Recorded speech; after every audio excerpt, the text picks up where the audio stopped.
Buenos días, mi nombre es Alba Riveros, soy médico epidemiólogo, oncólogo radioterápico con máster en aplicaciones avanzadas en oncología radioterápica. Actualmente trabajo en radioterapia oncología Marlí en Bogotá, Colombia. Quiero agradecer al grupo Lacor Medical, a Acro y Alatro por invitarme a participar en esta segunda jornada sobre cáncer en hombre. Para el día de hoy he seleccionado un tema que está en las controversias actuales mundiales en todos los sentidos, pero que adicionalmente va a representar un reto en nuestra práctica clínica a futuro. Es el cáncer de próstata en mujeres transgénero. Para intentar entender este, este tema y este nuevo abordaje del género y la sexualidad, incluso para mí misma ha sido un poco complejo. Entonces, quiero compartirles algunas imágenes con las que yo he logrado entender algunos aspectos que me permiten aclarar la problemática a la que nos estamos enfrentando. Tenemos aquí una explicación gráfica de 4 conceptos esenciales. Uno, que es la identidad de género, que es ser mujer, ser hombre o intergénero. Es algo que está en el cerebro, en cómo pienso y cómo me veo. La orientación sexual, que es mi inclinación. Aquí está como un corazoncito, amorosa, pero sobre todo una orientación de carácter sexual y también genital, inclusive, hacia personas hacia otras personas. Tenemos los homosexuales, que clásicamente es hombre con hombre o mujer con mujer. Heterosexuales, que son compartidos, hombre con mujer o viceversa. Y bisexual, quienes se sienten orientados sexualmente tanto hacia personas con identidad de género de hombre como de mujer. El tercer concepto, que es el más clásico, es el sexo que se asigna al nacer a un bebé, que se suele hacer en el momento del parto, revisando los genitales externos. Y por aquellos clasificamos en masculino o femenino. Con mucha menos frecuencia está el intersexual, que es cuando tenemos una mezcla de ambos tipos de genitales. Como un cuarto tip, viene algo que es mucho más reciente, no porque exista hasta ahora nuevo, sino porque se ha hecho un poco más abierto y ha generado más oportunidad de participar, entender y comprendernos, y es la expresión de género. Y es yo, con la identidad, la orientación, el sexo asignado al nacer que tengo, ¿qué expresión de género tengo?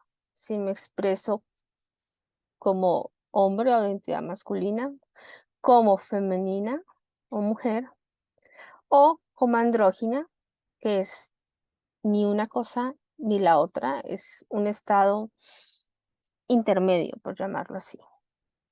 Cada vez que valoremos a nuestros pacientes, debemos tener en cuenta que estos 4 tópicos son diferentes y se relacionan, y cada uno aporta en el individuo al que vamos a tratar, al que estamos interrogando o examinando, en un porcentaje diferente. Y ese porcentaje en el que aporta va a ser determinante sobre todas las decisiones terapéuticas y de vida que tenga el paciente. Con esto, el gran término es transgénero, que son las personas cuya identidades de género son diferentes a las que se les asignaron por sus genitales al nacer. Dentro del grupo transgénero hay una gama súper amplia que va desde los transexuales, las personas no binarias, el tercer género, el agénero, andrógina, bigénero, crossdresser, los artistas drag, el género fluido, los catoi, el pangénero, los travestis o el queer género. Todos hacen parte del transgénero. Con esto podemos decir que quedamos divididos. No quiero decir con la palabra divididos que haya exclusión o no quiero herir susceptibilidades, simplemente es una forma de intentar entender eh, cuál es la situación actual de clasificar todo esto y, y la intención es porque va a tener relevancia a la hora de atender a nuestros pacientes y de tratarlos cuando tienen cáncer. Lo clásico que ven a la izquierda, que es la sombrilla de los cisgéneros. Una mujer cis es aquella en que sus 4 aspectos coinciden con mujer. Un hombre cis es aquel en que sus 4 aspectos coinciden como hombre. Se piensa como hombre, tiene por genitales asignados al nacer masculinos, le gustan las mujeres y además socialmente se comporta o se expresa como hombre. Ese ha sido el perfil clásico que hemos tenido, a menos formalmente, sobre la percepción de nuestra sexualidad y de nuestro género. Pero con todo lo que hemos estado viviendo aparece una gran sombrilla que se convierte más bien, diría yo, como en un cajón de desastre, donde ponemos todo aquello que no cabe o que no es exactamente igual a lo clásico del cisgénero, que son los transgéneros. Allí tenemos 2 grandes grupos. El binario, que divide hombres trans, mujeres trans. Solo hay 2 opciones. Y en el grupo no binario, todas las demás opciones que ya les he descrito, las que se están inventando y las que habrán de inventarse. Entonces, cuando hablamos de mujeres transgénero, hablamos de una persona que nace con genitales masculinos, pero que su identidad es femenina. Está la cantidad de variaciones y de combinaciones que podemos tener, que al día de hoy se han descrito al menos 37 géneros y 10 orientaciones sexuales. Eso comprende del 0.3 al 0.5 de la población mundial, o sea, al menos 25 millones de personas que se identifican de un modo no clásico, no cis. Entonces, con esto hemos tenido que empezar a hacer cambios. Por ejemplo, la 11ª edición de la Clasificación Estadística Internacional de Enfermedades y Problemas relacionados con la salud, el CIE-11, reclasificó lo que antes se llamaba incongruencia de género para incluir esta situación trans y de género diverso y aclarar que no es una condición de enfermedad mental, porque al clasificarlo como enfermedad mental puede generar un estigma enorme que dificulta aún más el manejo de esta circunstancia. Ahora, la incongruencia de género que sería un término más genérico y quizá más oportuno, se describe como condiciones relacionadas con la salud sexual.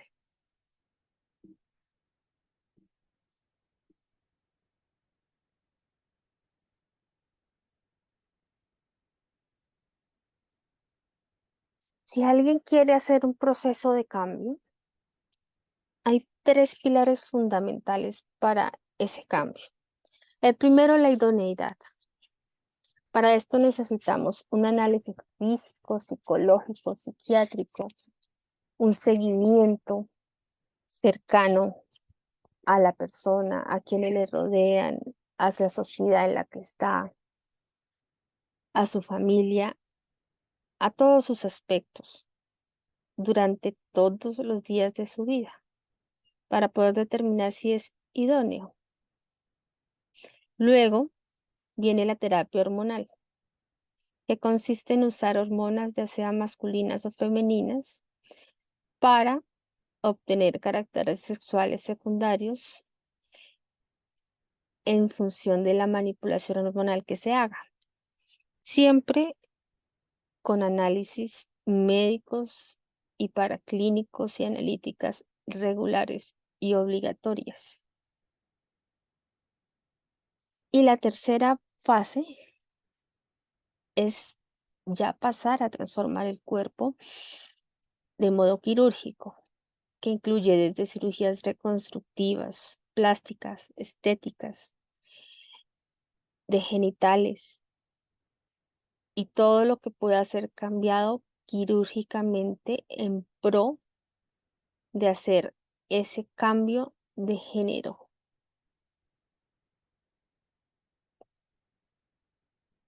Volvemos a la gran definición de esta charla y es que una mujer transgénero, MTG he puesto como sigla para abreviar, es una persona que a pesar de haber sido asignada al nacer con un género masculino, se identifica o se sitúa con su identidad dentro del género femenino.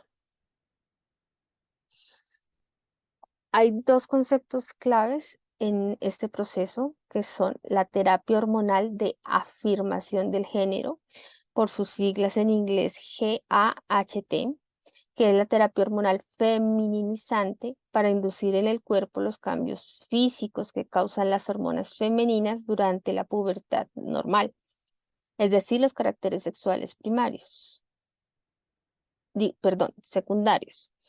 Los caracteres sexuales secundarios que son los que dependen de las hormonas. Esto es con el fin de que coincida la identidad de género del paciente con el cuerpo del paciente, lo que llamamos congruencia de género. Es decir, que podemos afirmar que la terapia hormonal de afirmación de género busca que tengamos una congruencia de género a través de la manipulación hormonal que busca cambios, sobre todo físicos, aunque hay de otro tipo de cambios. Se inicia antes de la pubertad masculina, idealmente para algunos más progresistas, y eso se plantea en esa época tan temprana para evitar que se expresen los caracteres sexuales secundarios masculinos. La GAHT es administrar un medicamento hormonal. Hay cuatro hormonas que se manejan. La primera es bloquear la testosterona, que clásicamente es la hormona predominante masculina. También se administran estrógenos, que clásicamente es la hormona predominante femenina. Esto con el fin de disminuir la producción de testosterona e inducir los caracteres secundarios deseables femeninos. También se les da progesterona micronizada para mejorar el desarrollo mamario y especialmente en aquellos que tengan antecedentes de calvicie andrógena de patrón masculino, se dan medicinas como el finasteride o el minoxidil tópico para disminuir esa calvicie de patrón masculino. tenemos aquí en este círculo los 4 grandes pilares de la terapia hormonal que recibiría una mujer transgénero. Pero claro, estamos alterando hormonas y no una, sino 4. Y con esto todos los niveles en los cuales actúan las hormonas: el hipotálamo, la pituitaria anterior, los testes, las células de Leydig, la próstata. Y esto no es inocuo. Así como podemos obtener ese cambio y esa congruencia que anhelamos, tenemos que tener en cuenta que tendremos riesgo de otras enfermedades, como las coagulopatías, como aumento de triglicéridos, aumentos de pesos, infertilidad, hiperpotasemia, hipertensión arterial, diabetes mellitus, enfermedad cardiovascular, hiperprolactinemia, lactorrea, enfermedad cerebrovascular. Hay mayor riesgo de cáncer de mama en comparación con los hombres cuya identidad y expresión de género coinciden con el sexo que se les ha asignado al nacer, o sea, los hombres cisgénero. Aumenta el riesgo de cáncer de mama comparado con los hombres cisgénero.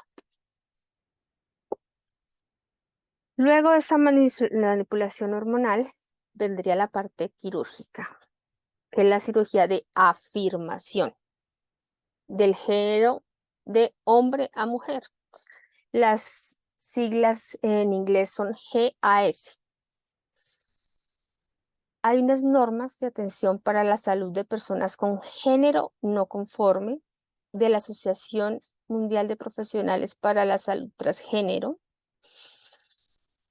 que intentan guiar este proceso de afirmación de género por vía quirúrgica y que incluyen varias prácticas, como la manipulación hormonal, que ya habíamos dicho que es un paso previo y que debe continuarse también durante esta parte del proceso quirúrgico, las cirugías de los senos o del pecho, según sea el caso, cambios en los genitales externos e internos, cambios en los rasgos faciales, en el contorno corporal.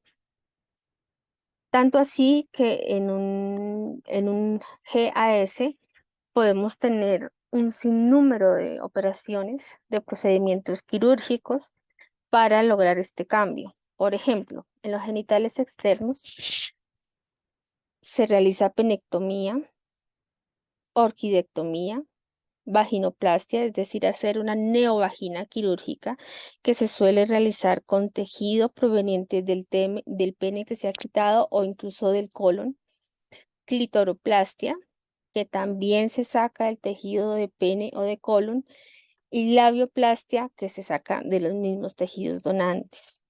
Cirugías en las mamas, que puede ser implantes, expansores, trasplante de grasas de otras partes del cuerpo o incluso ajustes en los temporales si son bastante de apariencia masculina.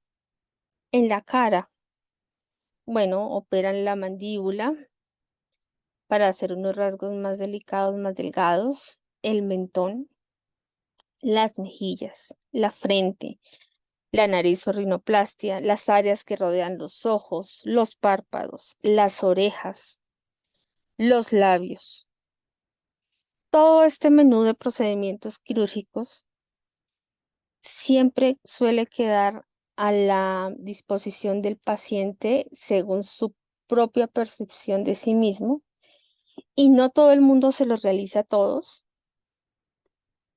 No hay un kit básico tampoco.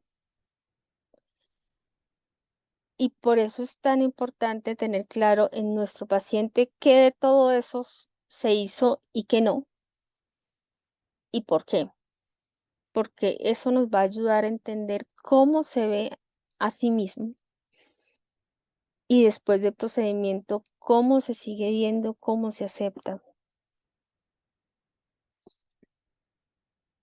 Tenemos que tener en cuenta que los cambios que produce toda la medicación hablamos principalmente de la manipulación hormonal, pueden ser temporales o permanentes. Algunos pacientes tienen este proceso un tiempo y luego lo suspenden. Otros, por el contrario, continúan muy juiciosos con sus medicaciones hormonales que hayan elegido. Algunos simplemente se hacen los cambios hormonales, pero no se hacen cirugía feminizante. Por ejemplo, no se hacen penectomía. Todo en función de sus preferencias sexuales y genitales. Lo que sí es cierto y hay que dejarle muy claro es que la fertilidad y la función sexual inevitablemente se va a alterar por la manipulación hormonal y obviamente por la manipulación quirúrgica. Y que todas estas intervenciones que se están haciendo de carácter médico, aunque busquen ayudar a ese cambio, traen consecuencias y esas consecuencias nos llevarán a otro tipo de problemas de salud que puede que no veamos en otro tipo de pacientes. Bueno, seguimos con más cirugías que se podrían hacer. Modelado del cuerpo, como la abdominoplastia, el levantamiento de glúteos, la liposucción, la colocación de implantes de la parte del cuerpo que quiera y donde sea, porque lo pueden diseñar, mandar a hacer a medida del paciente para lograr el contorneo que el paciente decida. La terapia y cirugía feminizante con agudización de voz, que es voz terapia y cirugía para lograr ese tono de la voz femenina más agudo. El afectado traqueal, que es una cirugía para reducir el cartílago tiroideo o la nuez de Adán, que es tan prominente en hombres. Al reducirla se ve el cuello con una apariencia un poco más femenina, más delicada. Si ya hay algo de alopecia mucho más grave, pues incluso trasplantes de cuero cabelludo, rotaciones de colgajos, los trasplantes de pelo, pelo a pelo, tratamientos sobre los folículos pilosos, como la depilación láser, por ejemplo, retirar la barba, o algunas un poquito más invasivas como la electrolisis, donde se pincha cada folículo piloso y se modifica para que ya no tenga vello en esa región del cuerpo. En la cirugía de cambio de genitales, a la izquierda tenemos un varón, a la derecha tenemos una mujer transgénero. Si ustedes se fijan, le han realizado una penectomía, le han hecho orquidectomía, eh, han hecho una neovagina. Usualmente el ginecólogo hace en el perineo un hueco, una apertura, que luego se injerta por cirugía reconstructiva y se usan unos formadores de vagina parecidos a los dilatadores vaginales que usamos eh, en casas de braqui, de genital, de vagina, de cervix, pues por poner una similitud con algún implemento que conozcamos. Le hicieron labios externos, seguramente le hicieron clítoris, ahí no lo tiene anotado, pero seguramente que también sale del tejido que se ha tomado del pene o que se ha tomado del colon. Pero si se dan cuenta, no suele incluir una prostatectomía. Aquí está la próstata, que el paciente sigue conservando, aunque nosotros le viéramos externamente como mujer, sigue teniendo próstata. Además, al hacer todas estas cirugías de esta parte perineal, de los labios, la modificación de la uretra, la neovagina, esta próstata ya no está íntegra, seguramente ya se ha afectado la cápsula, seguramente está llena de fibrosis.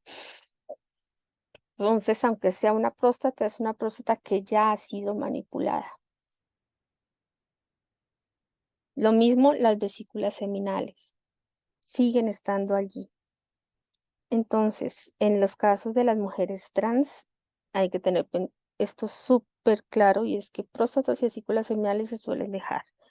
Cuando son hombres trans, es decir, nacieron con un sexo biológico femenino y luego van a hacer cambio a masculino, les suelen hacer histerectomía o forectomía, y los órganos internos no suelen estar completos, pero en los hombres sí.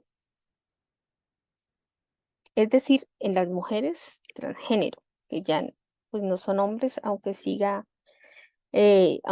teniendo la próstata y las vesículas seminales. Esta es una resonancia, una imagen muy bonita de una mujer transgénero. Esta es una resonancia post sus cirugías. Y me gusta mucho porque en colorcitos nos muestran claramente lo que yo he intentado explicar con la imagen anterior. La próstata está en verde, aquí la vemos. La vejiga, en rojito la neovagina que le hicieron y en azulito el recto. Entonces, recuerden, la próstata sigue estando ahí en las mujeres transgénero. Con todo esto que hemos visto, es importante recordar siempre que la población transgénero comparte muchas de las necesidades de atención médica de sus contrapartes cisgéneros, pero que además va a tener necesidades adicionales producto de su condición y de todas las terapias que se hacen durante estas modificaciones de género y estas cirugías. Se ha visto que es una población más vulnerable. Por ejemplo, hay medicina basada en la evidencia, con evidencia fuerte, en la que se ha demostrado que es una población con mayor riesgo de enfermedad mental, similar al que se observa en otros grupos minoritarios o marginados, como las comunidades negras, los asiáticos o comunidades étnicas. Se ha descrito un fenómeno que se llama el estrés de las minorías, que son niveles crónicamente altos de estrés en grupos marginados o minoritarios, debido a los prejuicios de ellos y de la sociedad en la que conviven, y a la discriminación que también es de ellos y de la sociedad en la que convive, derivados de todo el entorno social. Aquí el entorno social es muy importante porque los estudios cambian según el ambiente en el que esté la persona. Cambia tanto su propia aceptación como la aceptación del medio que les rodea. Entonces, son personas más vulnerables. Al ser más vulnerables, además tienen dificultad de seguimiento. Para ellos es difícil tener continuidad en el cuidado por varias razones. Por ejemplo, muchos se mudan a un lugar súper diferente luego de hacer su transición para tener un nuevo comienzo, borrón y cuenta nueva. Y ahí se pierden los datos, se pierde la información, se pierde el seguimiento. Como tienen problemas sociales, problemas de salud mental, pueden estar recluidos, pueden estar en situaciones de negligencia y demás que también dificultan el seguimiento. Algunos incluso, también depende de la zona en la que esté, se les niega el acceso al sistema de salud. Y todo esto sumado hace que tengan mayor riesgo de enfermedades físicas que incluso no estén relacionadas con la identidad de género.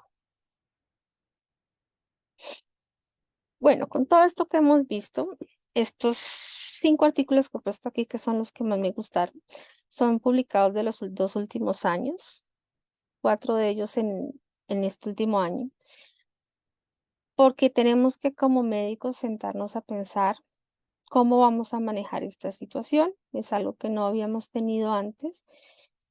Tenemos que describir lo que hemos encontrado, lo que hemos visto, cómo vamos a diagnosticar, cómo vamos a hacer el screening, cómo vamos a hacer el tratamiento.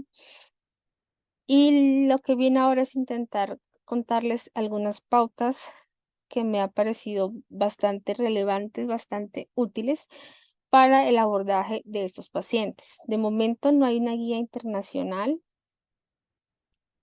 eh, que no lo tenga todo paso a paso, porque la información que tenemos no es suficiente. Pero las pautas que tenemos al día de hoy y las más relevantes sobre todo son estas. La primera, interrogue ampliamente al paciente. No asuman nada, no de nada por supuesto. Yo una vez tuve en consulta una señora que venía con su pareja, una mujer hermosa, guapísima, de voz dulce, que cuando le pregunté sus antecedentes ginecológicos decía que tenía un hijo adoptado, venía con su pareja, su esposo, un señor que socialmente se veía como un varón, iba a consultar por un canal anal. Cuando yo fui a examinarle, la señora tenía pene.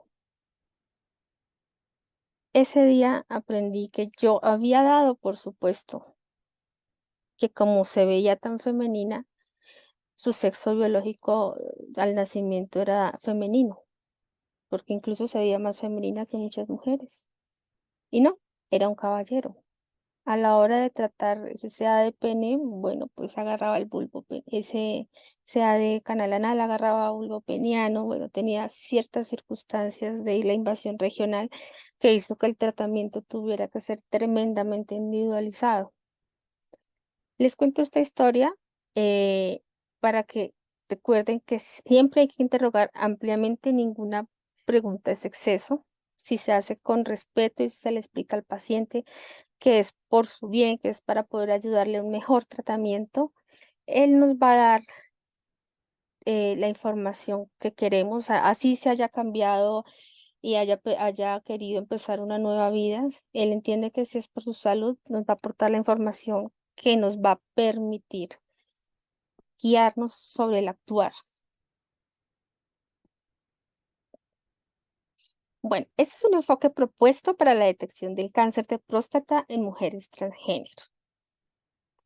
La primera idea es que habría que buscar otro tipo de marcadores de cáncer de próstata. Se están estudiando muchos biomarcadores para cáncer de próstata, pero hay uno que particularmente me llamó la atención, que es el PAP, porque es inmunoreactivo en estos pacientes que han tenido manipulación hormonal. Está presente en el 5 al 35% de los casos de PSA de pacientes con casos de tumores poco diferenciados. Esto más adelante va a tener su toque de relevancia. Entonces, un biomarcador como este, por ejemplo, podría ser muy relevante a futuro porque nos puede guiar en determinar aquellos tumores de Gleason alto, de indiferenciación, donde el PSA no pueda terminar de guiarnos al diagnóstico. El segundo tip es que antes de comenzar cualquier terapia de manipulación hormonal, afirmación de género y demás, tomar un PSA inicial, un PSA basal. Parece muy obvio, pero no se suele hacer. Porque como aún no tenemos claro cuáles son los niveles para esta población, además que no todos hacen el mismo tipo de intervenciones médicas y quirúrgicas, tener un parámetro propio individualizado es vital para hacer el seguimiento. El volumen de la próstata en la zona periférica se reduce bastante en las mujeres transgénero luego de la manipulación hormonal, pero aún así no es significante y no debe o no se ha visto que altere la capacidad de detectar una lesión sospechosa. Entonces no debería, por lo tanto, justificar el retraso en el diagnóstico. Se nos propone 3 grupos, pacientes de 40 años, de 45 y de 50. ¿Cuándo ofrecer pruebas de PSA? Como toda prueba de PSA debe hacerse con consentimiento informada, explicando que en función de las posibles alteraciones o resultados de la prueba, qué conducta se va a tomar. Puede que algunos pacientes luego de explicárselo ya no quieran tomársela porque no están dispuestos a hacerse nada o viceversa. Y una ablación de la próstata que tiene que ser un tacto rectal, así se hayan modificado quirúrgicamente las estructuras. Sigue siendo una prueba de screening. En los pacientes de 40 años, siempre hacerlo en pacientes bien informadas, especialmente las que porten las mutaciones del BCRA2. De 45 años, especialmente las que tengan familiares en primer grado de consanguinidad con cáncer de próstata y ascendencia africana. Y mayores de 50 años, en todas las que estén bien informadas y estando bien informadas, firmen el consentimiento de realizarse la prueba.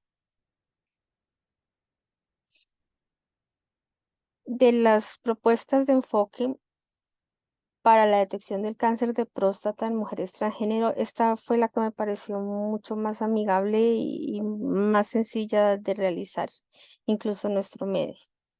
Y es tener claro que se consideran hallazgos sospechosos, que la palpación de la próstata no sea la habitual. Hay que tener en cuenta que es un paciente que tiene fibrosis derivada de las cirugías que le han hecho, pero aún así, que no sea la habitual para él mismo, porque toca tomarlo él mismo como parámetro, que haya algún cambio, y que un PSA sea mayor a un nanogramo por mililitro. Este valor de un nanogramo por mililitro es un valor arbitrario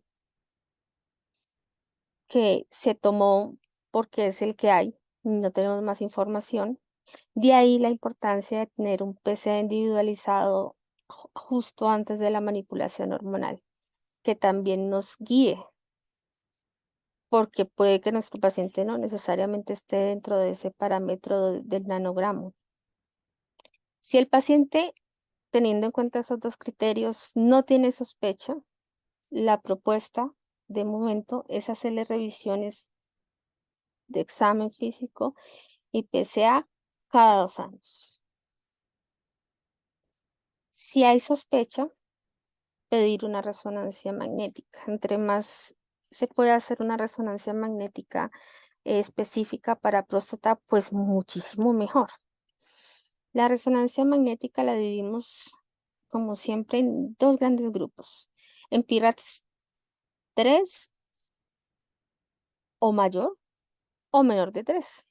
Si el paciente tiene un PIRADS menor de 3, continuamos monitoreo y evaluación en función de la guía que se ha dado de las características individuales de cada paciente. Si es mayor o igual a 3, hay que tomar una biopsia de la próstata o de lo que le quede de próstata por la vía que sea posible, ya sea transvaginal o transneovaginal, transperineal, transrectal, como sea, pero hay que tomar muestra de tejido para ver histológicamente si hay tumor. Este es en un review, un grupo, una corte de pacientes que me pareció que estaba muy claro y que puede mostrar algunas cosas que de primera mano uno no podría quizá deducir. Aquí tienen 13 pacientes que les diagnosticaron cáncer de próstata. Todas ellas son mujeres transgénero, con una edad que está hasta los 78 años y desde los 50 y pico. Si vemos el PSA al diagnóstico, no necesariamente es altísimo. Hay un caso de un PSA en 1.4. Si vemos los síntomas, también son inespecíficos. No hay un síntoma patognomónico. Pero el Gleason, en la mayoría de los casos, sí es un Gleason alto. Tumores mal diferenciados, Gleason alto. que afecta, por lo tanto, el pronóstico. Y que si ustedes se acuerdan de lo que hablábamos anteriormente, se pueden encontrar y se pueden relacionar bastante con biomarcadores nuevos como el PAP. De estas 13, habían dos que el diagnóstico se hizo post-GAST. Es decir, se había hecho manipulación hormonal, pero no se habían hecho las cirugías de asignación de género. Solo la manipulación hormonal ya conlleva un cambio en el perfil de la población. En este grupo, más o menos la mitad ya era metastásica al diagnóstico, la otra mitad no. Y si nos damos cuenta de cuánto tiempo llevaban con manipulación hormonal, pues incluso habían dos que no llevaban y uno que llevaba 3 años. Ese cero de que no llevaban es que llevaban menos de un año, no es que no se les hubiera hecho. Lo que no se les hizo fue cirugía, pero no completaban un año. ¿Esto para qué? Para darnos cuenta que desde que estemos manipulando hormonas, independientemente del tiempo, de la mezcla o el cóctel que se le haya dado al paciente, el riesgo existe. ¿Cómo los trataron? Pues tenemos muchas opciones. La radioterapia, algunos hasta quimio, manipulación hormonal, orquidectomía si diera lugar, prostatectomía si diera lugar, y si hay alguien entrenado en operar áreas que ya tengan tal grado de fibrosis por cirugías previas. Incluso hay un caso de seguimiento activo que fue en una paciente en la que tenía una historia familiar clara de cáncer de próstata, que ese pequeño dato fue el que seguramente más guió el tratamiento y el diagnóstico en particular.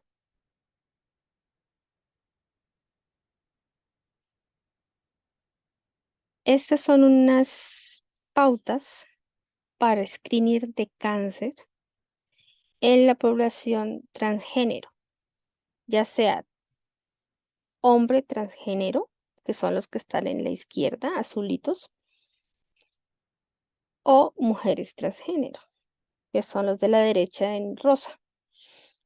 Si miramos, pues en los hombres transgénero, como nacieron con sexo biológico femenino y no se les hace una neopróstata o una próstata quirúrgica, pues no hay ningún criterio ni ninguna guía en particular para detección de cáncer de próstata. En las mujeres transgénero, que son el objeto de nuestra charla, sí hay unas pautas que si uno revisa la mayoría de documentos suelen ser similares a las que ya les he explicado, catalogando las personas más o menos en intervalos de cada 10 años, con PSA de screening, examen físico y en función de los hallazgos para clínicos adicionales. También están las guías para detectar en ambos grupos cáncer en otras localizaciones, porque la detección por toda la manipulación que se ha hecho ya no es igual a la de un paciente que no ha tenido este tipo de tratamientos. Con todo esto, no tenemos clara la prevalencia del cáncer de próstata en las mujeres transgénero.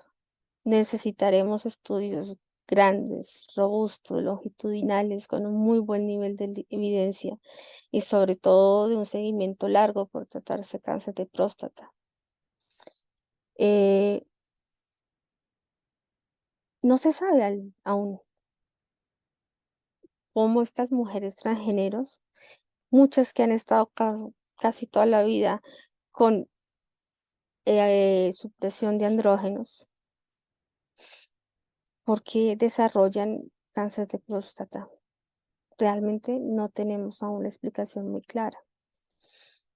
Por ejemplo, se propone que quizá en las personas de transición tardía, o sea, que ya han alcanzado a tener pubertad, en el momento de hacer la transición, ya han alcanzado a tener algún tipo de enfermedad microscópica preexistente. Podría ser. Em, También se ha pensado que los mecanismos que pueden implicar el desarrollo del cáncer de próstata sean mecanismos similares al cáncer de próstata resistente a la castración,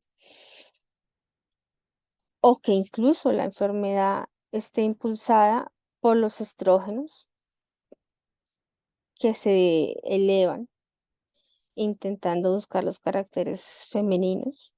También está interrogado, está dentro de las posibles hipótesis.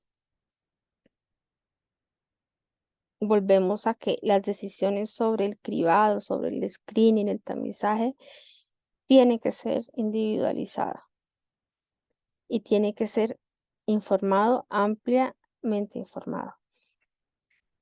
El tratamiento de todas las etapas, todo el seguimiento es individualizado, hay que tener en cuenta la morbilidad, la mortalidad y algo en particular que es la disforia de género. Así externamente o ahora se vea como una mujer, en el fondo es alguien que ha tenido disforia de género y que nunca se ha sentido como mujer. Así ahora se vea como mujer. Cualquier modificación que se haga puede alterar esa disforia de género y hay que tener cuidado sobre el alcance de esto porque en el fondo la disforia es la que ha llevado a todas estas modificaciones. En las mujeres con vaginoplastia, neovagina, mm, hay en los casos de cáncer de próstata que tener en cuenta que derivado de la cirugía de crear esa vagina, eh, tendremos algunos efectos secundarios diferentes del tratamiento. Por ejemplo, la incontinencia urinaria, que usualmente es curable, es manejable en los hombres cisgénero, en las mujeres transgénero es permanente, no es susceptible de curación y eso hay que dejarlo claro. Al día de hoy no hay una solución definitiva para esto y hay que explicárselo al paciente.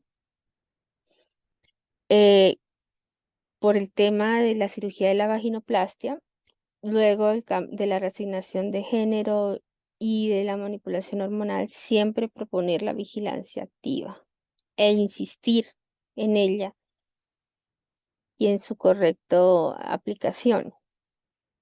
Si vamos a hacer un tratamiento de radioterapia, necesitamos que el urólogo reconstructivo planifique la reconstrucción de tratamiento.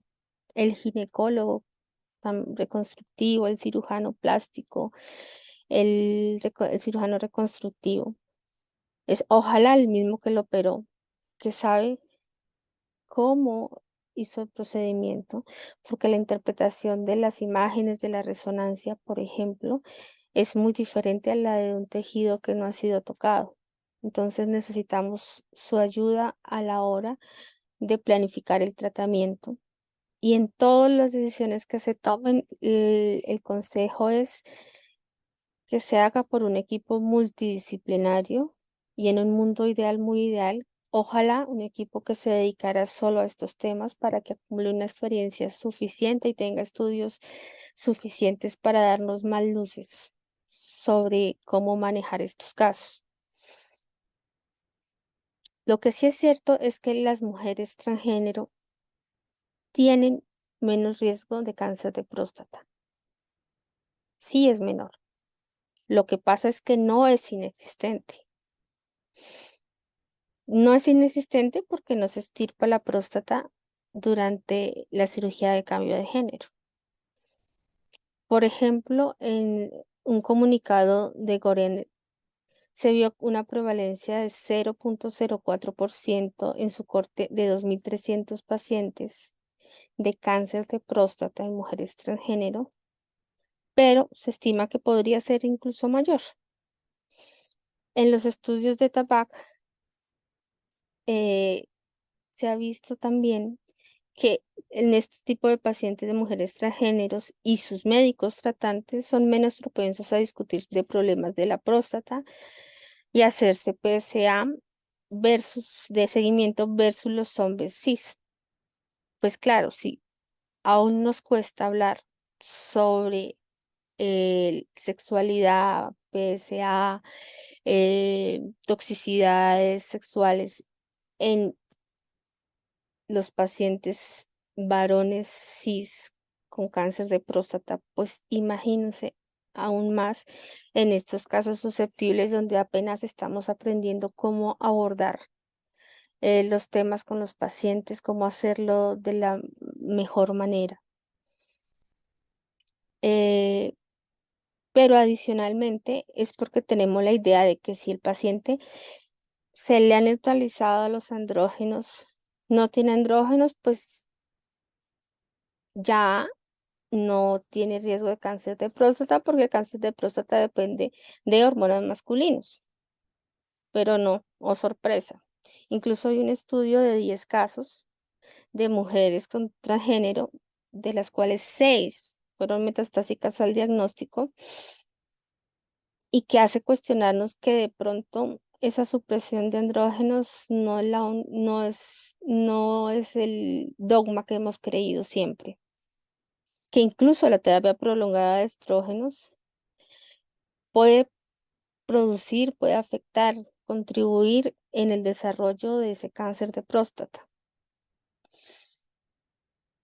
Y recordamos nuevamente, que sea el leitmotiv de esta charla, que todos los casos deben ser informados sobre el riesgo de cáncer de próstata. Todos. ¿Qué pasa? El número de personas que se identifican como transgénero está en aumento y seguirá aumentando. Es aparentemente inevitable. Y tendremos que ver con esto, tarde que temprano. La incidencia no la conocemos, no tenemos la experiencia, puede que no hagamos la detección adecuada, pero tenemos que ir aprendiendo, irnos informando, irnos contando, ir haciendo directrices que nos permitan abordar estos nuevos retos de la medicina. No sabemos si es que el cáncer de próstata en este grupo poblacional está infradiagnosticado o es que realmente es una cosa rara. Aún no lo tenemos del todo claro. Se ha pensado que el cáncer de próstata va a una velocidad o a un ritmo más bajo en las mujeres transgénero. Eso es lo que hemos pensado clásicamente, pero se ha visto que no, que son enfermedades más agresivas, lo que hemos venido revisando, glicios más altos, con biomarcadores que hablan de poca diferenciación. Entonces, no necesariamente es un tumor que vaya a un ritmo más bajo.